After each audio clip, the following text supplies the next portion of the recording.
Pernah nggak sih kalian beli sesuatu karena tertarik dengan iklannya, tapi waktu dipakai ya nggak sesuai dengan ekspektasi? Atau lihat perusahaan yang keuntungannya besar, tapi dampak keuntungan malah masalah. Dari situ sebenarnya kita lagi ngomongin satu hal penting dalam dunia. Nah, betul banget. Di video kali ini kita akan membahas materi pengantar bisnis tentang etika bisnis dan tanggung jawab sosial. Sebelumnya, perkenalkan nama saya Ana Abdul Effendi dengan NIM 2503007. Dan saya Kesina Kebayaran Jana dengan NIM 250300208. Kami dari Universitas Muhammadiyah Gresik Dari Fakultas Ekonomi dan Bisnis. program studi akuntansi. Karena sekarang bisnis itu bukan cuma soal berapa besar keuntungan yang didapat, tapi juga soal bagaimana cara mendapatkannya. Kalau caranya salah, dampaknya bisa panjang seperti hilangnya kepercayaan, reputasi rusak, dan bisa juga ujung-ujungnya perusahaannya sendiri yang kena. Makanya di video ini kami bakal bahas apa itu etika bisnis dan kenapa etika bisnis itu penting banget buat kita di dalam dunia usaha.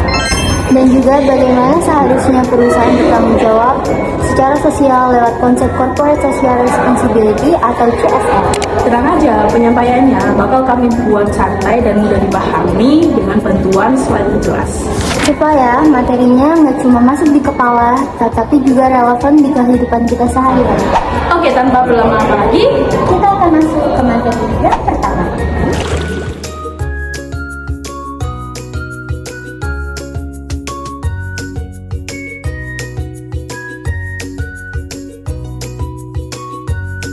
Di video ini ada beberapa hal yang akan kita bahas. Yang pertama, kita akan membahas apa itu etika bisnis, dan yang kedua, kenapa etika bisnis itu penting, dan yang ketiga, kita akan masuk ke dalam konsep tanggung jawab sosial perusahaan atau CSR, dan yang terakhir kita akan melihat hubungan antara etika bisnis dan CSR. Semua materi ini akan kita kaitkan dengan contoh yang dekat dengan kehidupan kita sehari-hari. Apa itu etika bisnis? Etika bisnis itu sederhananya adalah aturan main dalam berbisnis yang berhubungan sama nilai benar dan salah. Bukan cuma soal hukum ya, tapi soal moral. Misalnya jujur sama konsumen, gak nipu lewat iklan, dan gak semena-mena ke karyawan. Hal-hal kayak gini yang jadi dasar etika bisnis. Kalau diibaratkan, etika bisnis itu kayak rem. Tanpa rem, bisnis bisa jalan, tapi resikonya besar. Kenapa etika bisnis itu penting? Etika bisnis penting karena dunia usaha itu berdiri di atas kepercayaan. Konsumen percaya sama produk, karyawan percaya sama perusahaan, dan masyarakat percaya bisnis itu nggak merugikan. Sekali kepercayaan itu hilang, dampaknya bisa panjang, bahkan perusahaan besar pun bisa jatuh cuma karena masalah etika. Makanya, etika bisnis itu bukan cuma soal idealisme, tapi juga soal strategi jangka panjang. Apa sih dampak jika etika bisnis itu diabaikan?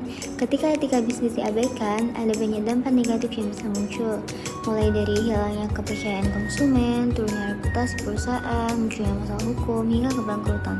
Bahkan perusahaan besar sekalipun bisa runtuh hanya karena satu skandal etika. Hal ini menunjukkan bahwa etika bisnis bukan hanya sekedar teori, tetapi sangat berpengaruh dalam praktik nyata.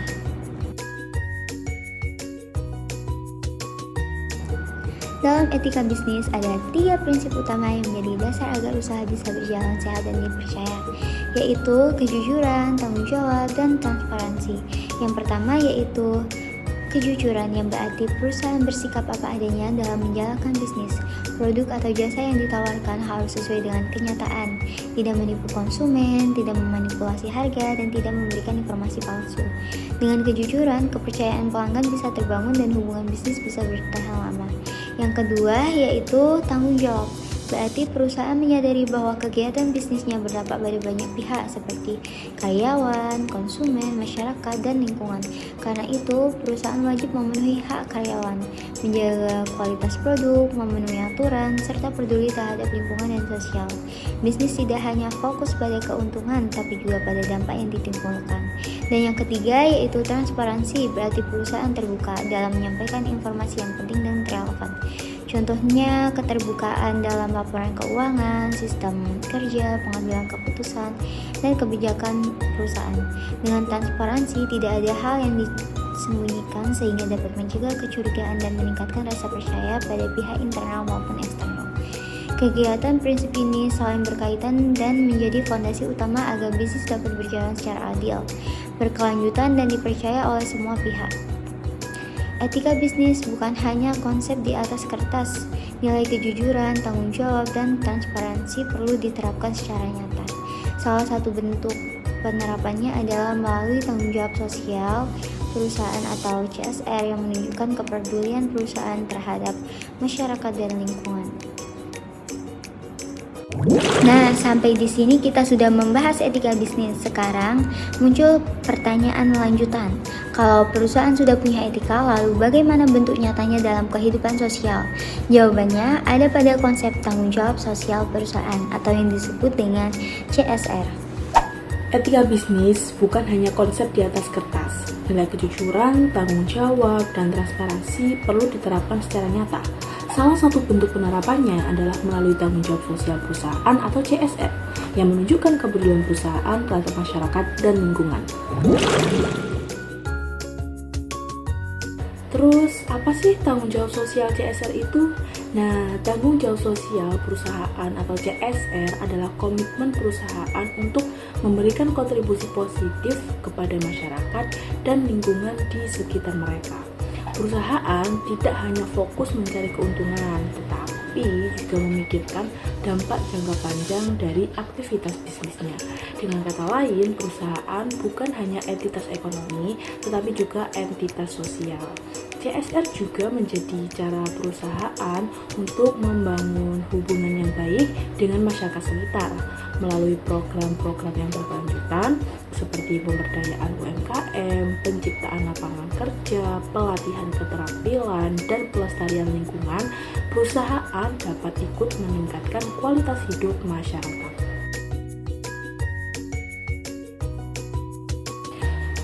CSR memiliki beberapa tujuan penting, di antaranya meningkatkan kesejahteraan masyarakat, menjaga kelestarian lingkungan, serta menciptakan hubungan yang harmonis antara perusahaan dan lingkungan sekitarnya. Melalui CSR, perusahaan diharapkan mampu tumbuh bersama masyarakat, bukan tumbuh dengan mengorbankan masyarakat. Selain itu juga, CSR juga bertujuan untuk menciptakan pembangunan yang berkelanjutan, di mana aktivitas bisnis tetap berjalan tanpa merusak lingkungan dan tatanan sosial. Dengan adanya CSR, masyarakat merasakan manfaat langsung dari keberadaan perusahaan, sementara perusahaan memperoleh dukungan, kepercayaan, dan citra positif. Hubungan saling menguntungkan inilah yang menjadi kunci agar perusahaan dan masyarakat dapat berkembang secara seimbang dalam jangka panjang.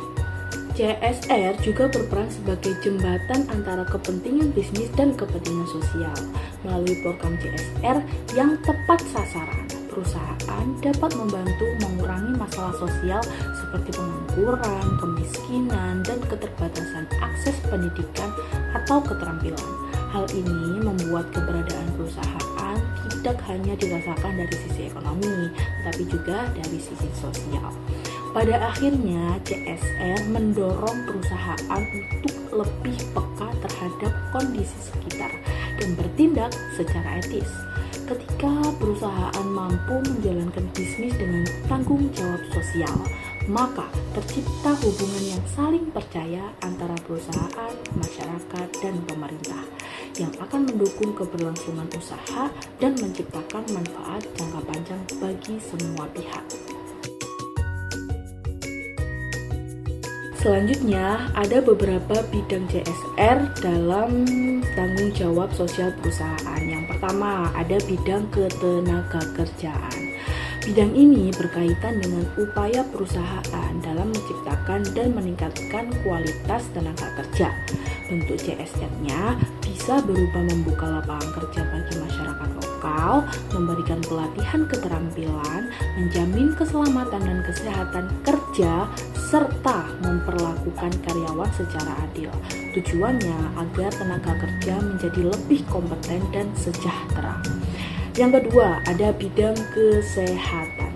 CSR di bidang kesehatan itu bertujuan meningkatkan derajat kesehatan masyarakat dan karyawan. Contohnya, seperti pengobatan gratis, penyediaan fasilitas kesehatan, kampanye hidup sehat, bantuan gizi, atau dukungan program kesehatan lingkungan.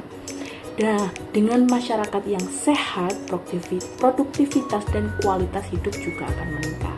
Bidang yang ketiga ada di bidang infrastruktur atau fasilitas umum. Bidang ini fokus pada penyediaan atau perbaikan sarana yang dapat dimanfaatkan bersama oleh masyarakat. Misalnya pembangunan jalan, tempat ibadah, air bersih, sanitasi, sarana olahraga, atau penerangan umum. CSR di bidang ini membantu meningkatkan kenyamanan dan kualitas lingkungan sekitar perusahaan. Bidang yang keempat ada pendidikan. CSR di bidang pendidikan ya udah pasti bertujuan untuk meningkatkan kualitas sumber daya manusia. Bentuknya bisa berupa beasiswa, bantuan alat belajar, pembangunan atau renovasi sekolah, pelatihan guru, hingga program literasi. Pendidikan menjadi investasi jangka panjang agar masyarakat lebih siap menghadapi masa depan. Nah, di bidang terakhir ada pemberdayaan ekonomi. Bidang ini itu berfokus pada peningkatan kemandirian ekonomi masyarakat. Contohnya, pelatihan wirausaha, bantuan modal usaha, pendampingan UMKM, serta pengembangan ekonomi lokal. Tujuannya apa? Agar masyarakat itu tidak bergantung pada bantuan saja, tetapi mampu menciptakan penghasilan sendiri secara berkelanjutan. Nah, biar teman-teman yang nonton ini bisa lebih paham dan lebih mengerti tentang bagaimana program CSR itu dilaksanakan. Contohnya deh, kita kasih contoh. Sebenarnya contoh CSR ini tuh sering kita lihat kok. Hanya saja kadang tidak kita sadari. Misalnya ada program penghijauan, ada pelatihan kerja, ada bantuan pendidikan atau fasilitas umum yang dibangun oleh perusahaan. Semua ini tuh menunjukkan bahwa CSR bukan sekedar formalitas, tetapi bagian dari kontribusi nyata perusahaan. Nah, dari contoh-contoh tersebut, kita dapat memahami bahwa CSR hadir sangat dekat dengan kehidupan masyarakat dan manfaatnya bisa langsung dirasakan. Program CSR itu tidak selalu berbentuk bantuan yang besar, tetapi lebih kepedulian perusahaan dalam menjawab kebutuhan sosial, ekonomi, dan lingkungan di sekitarnya. Ketika CSR dijalankan secara tepat dan berkelanjutan, perusahaan tidak hanya membantu masyarakat, tetapi juga membangun hubungan saling mendukung, sehingga keberadaan perusahaan dapat diterima dan memberi dampak positif dalam jangka panjang. Selanjutnya teman-teman, ada tantangan-tantangan yang harus dihadapi perusahaan apabila ingin atau mau melakukan program CSR. Yang pertama, ada tantangan dalam keterbatasan dana dan sumber daya. Karena ya teman-teman, tidak semua perusahaan itu pasti punya dana yang cukup atau tenaga kerja yang cukup untuk menjalankan CSR, terutama perusahaan kecil. Kadang fokusnya masih ke bertahan hidup. Jadi program CSR yang dibuat masih terbatas atau seadanya. Kedua, tantangan kurangnya komitmen. Ada juga ya teman-teman perusahaan yang menjalankan CSR hanya karena tuntutan aturan atau sekedar ingin terlihat oleh masyarakat, sekedar ingin terlihat peduli gitu. Karena tidak dibarengi oleh niat dan komitmen jangka panjang. Program CSR yang tidak maksimal dan mudah berhenti di tengah jalan inilah yang membuat tantangan dari sebuah program CSR. Tantangan yang ketiga ada minimnya pemahaman tentang CSR. Pasti banyak teman-teman yang masih mengira CSR itu cuma bagi-bagi bantuan atau donasi. Padahal nih, CSR itu harusnya membantu masyarakat agar bisa berkembang dan mandiri. Salah paham ini membuat program CSR sering tidak tepat sasaran. Tantangan yang keempat, ada kurang kerjasama dengan masyarakat sekitar. program CSR akan sulit berjalan kalau perusahaan tidak melibatkan masyarakat langsung. Tanpa komunikasi yang baik, program yang dibuat bisa saja tidak sesuai kebutuhan warga, sehingga kurang mendapat dukungan dari para warga tersebut. Tantangan terakhir teman-teman, ada program ini tuh bisa saja tidak berkelanjutan. Maksudnya, banyak program-program CSR yang hanya dilakukan sekali atau dalam waktu singkat. Akibatnya, manfaatnya cepat hilang dan tidak memberi dampak jangka panjang. Padahal nih teman-teman, CSR yang baik seharusnya bisa terus berjalan dan memberi manfaat berkelanjutan.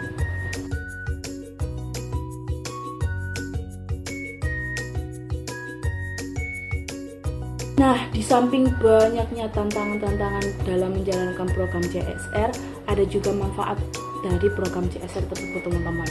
Yang pertama ada meningkatkan citra baik perusahaan. Sudah pasti, perusahaan yang menjalankan CSR akan dipandang lebih peduli dan bertanggung jawab. Citra positif ini membuat perusahaan lebih dipercaya oleh masyarakat dan memiliki reputasi yang baik di mata publik. Manfaat yang kedua dapat menarik konsumen baru. Nah, saat konsumen itu melihat perusahaan aktif dalam kegiatan sosial dan lingkungan, mereka pasti cenderung lebih tertarik untuk menggunakan produk atau jasa dari perusahaan tersebut. CSR bisa menjadi nilai tambah dan membedakan perusahaan dari pesaing-pesaing yang lain. Manfaat yang ketiga, ada memberikan manfaat nyata bagi masyarakat. Melalui program CSR ini, masyarakat sekitar bisa merasakan dampak langsung seperti adanya lapangan kerja, bantuan pendidikan, layanan kesehatan, atau pemberdayaan ekonomi lokal. Manfaat yang keempat, meningkatkan loyalitas karyawan. Karyawan itu pasti akan merasa bangga bekerja di perusahaan yang peduli terhadap lingkungan dan sosial. Hal ini dapat meningkatkan semangat kerja, rasa memiliki, dan loyalitas karyawan terhadap perusahaan. Manfaat terakhir ada mengurangi resiko sosial.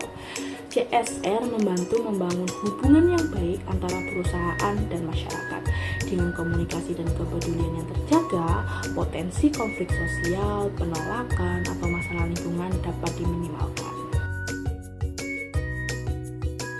Nah teman-teman, tadi kan udah bahas tentang etika bisnis itu apa dan tanggung jawab sosial atau CSR itu apa. Nah teman-teman gak penasaran apa sih hubungan antara dua hal tersebut? Nah, etika bisnis dan tanggung jawab sosial memiliki hubungan yang erat teman-teman. Etika bisnis menjadi dasar modal, sedangkan CSR adalah wujud nyata dari penerapan etika tersebut. Perusahaan yang beretika akan menjalankan CSR dengan sungguh-sungguh. Sebaliknya, CSR tanpa etika seringkali hanya menjadi alat pencitraan. Jadi, hubungan antara etika bisnis dan CSR itu sebenarnya saling melengkapi. Etika bisnis menjadi pegangan perusahaan dalam bersikap jujur, bertanggung jawab, dan adil. Sedangkan CSR adalah bentuk nyata dari sikap tersebut yang langsung dirasakan oleh masyarakat. Kalau perusahaan memang beretika, CSR tidak akan dijalankan setengah-setengah, tapi direncanakan dengan serius dan berkelanjutan. Sebaliknya, kalau CSR dilakukan tanpa dasar etika, kegiatannya bisa jadi hanya sekedar pencitraan saja. Karena itu, etika bisnis dan CSR harus berjalan seimbang agar perusahaan tidak hanya untung secara ekonomi, tetapi juga diterima dan dipercaya oleh lingkungan sekitarnya dalam jangka panjang. Nah, dari materi-materi yang sudah kita bahas tadi di atas, kita dapat menarik kesimpulan teman-teman. Pada dasarnya, bisnis yang beretika itu bukan cuma soal mengejar keuntungan, tetapi juga tentang bagaimana perusahaan membangun kepercayaan dan reputasi yang baik. Salah satu bentuk nyatanya bisa dilihat dari program CSR. Ketika perusahaan ikut peduli dan berkontribusi pada masyarakat sekitar, misalnya dengan membuka lapangan kerja, melibatkan investor, dan memprioritaskan tenaga kerja lokal. Dampaknya pun terasa luas teman-teman, mulai dari berkurangnya pengangguran, tumbuhnya UMKM, usaha kos, hingga perkembangan sarana prasarana, dan meningkatkan pendapatan daerah. Karena itu, CSR bukan sekedar sumbangan sesaat, melainkan program berkelanjutan yang menjadi investasi jangka panjang untuk membangun sumber daya manusia yang lebih bernilai, sekaligus menciptakan hubungan saling menguntungkan antara perusahaan dan juga masyarakat.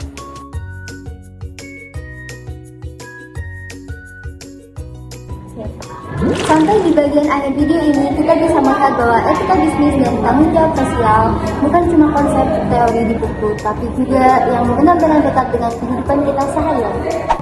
Mulai dari cara pemahaman memperlakukan karyawannya, konsumennya, sampai bagaimana mereka bertanggung jawab terhadap lingkungannya dan masyarakat di sini. Dari sini kita bisa paham bahwa bisnis yang baik bukan cuma soal seberapa besar keuntungan yang didapat, tapi juga soal bagaimana proses untuk mendapatkan keuntungan tersebut. Karena pada akhirnya kepercayaan dan keberlanjutan itu dilihat dari etika dan rasa tanggung jawab dari perusahaan tersebut. Sebagai mahasiswa dan calon pelaku bisnis, pemahaman tentang etika dan tanggung jawab sosial itu penting untuk kita memiliki sejak sekarang. Supaya ke depan kita tidak hanya mampu menciptakan bisnis yang sukses secara ekonomi, tapi juga memberi dampak positif bagi lingkungan dan masyarakat. Demikian pembahasan kami mengenai etika bisnis dan tanggung jawab sosial perusahaan. Terima kasih sudah menyimak video ini sampai akhir. Semoga materi ini bisa bermanfaat buat kita semua. Kami pamit undur diri. Wassalamualaikum warahmatullahi wabarakatuh.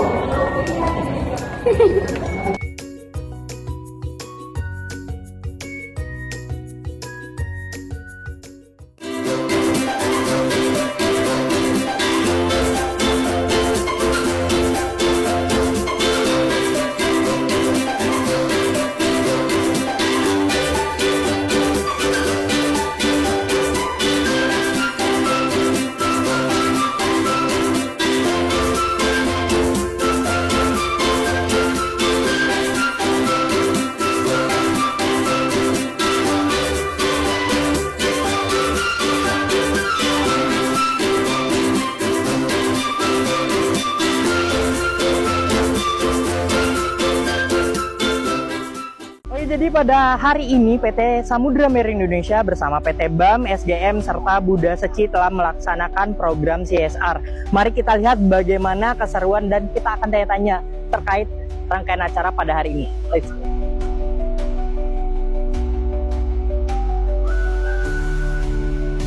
Oke, baik, hari ini saya sudah bersama Mbak Poni selaku koordinator acara program CSR PT Samudra Marine Indonesia, PT SGM, PT BAM bersama Buddha Seci. Ini adalah kegiatan rutinitas perusahaan yang bekerja sama dengan Yayasan Buddha Seci. Adalah kegiatan baksos untuk masyarakat yang tidak mampu, bantuan beasiswa, dan santunan anak yatim. Kita memberikan santunan kurang lebih ada 2.000 santunan bagi warga yang kurang mampu. Untuk santunan anak yatim kita kurang lebih ada 400, sama beasiswa kurang lebih ada 100. Kalau kita dari Buddha Seci, kita pasti melakukan hal ini seperti ini tuh memang untuk supaya aliran cita kasih nggak berhenti. Ya. Jadi kalau kita hidup di dunia yang memang satu-satunya tempat tinggal kita ini, ya kita harus terus bisa mengalirkan cita kasih. Bisa boleh membantu yang tidak mampu, buat yang ngasih beras ini, yang ngasih segala ini ya. Terima kasih, itu bisa buat kita makan. Yang tidak mampu itu kan bisa jadi kan tiap orang punya gitu tuh. Jadi ada kegiatan ini, jadi kita tuh bisa Meringankan bebannya lah. Iya, meringankan gitu, bebannya dari yang tidak mampu itu. Oke, jadi kayak merasa terbantu banget dengan ada acaranya ini. Iya, gitu ya. terbantu banget. Untuk harapannya kedepannya kita bisa tetap berjalan seperti hari ini, dan semoga bisa lebih baik lagi hari ini, baik dari sembako untuk warga yang kurang mampu, santunan anak yatim, maupun untuk beasiswanya.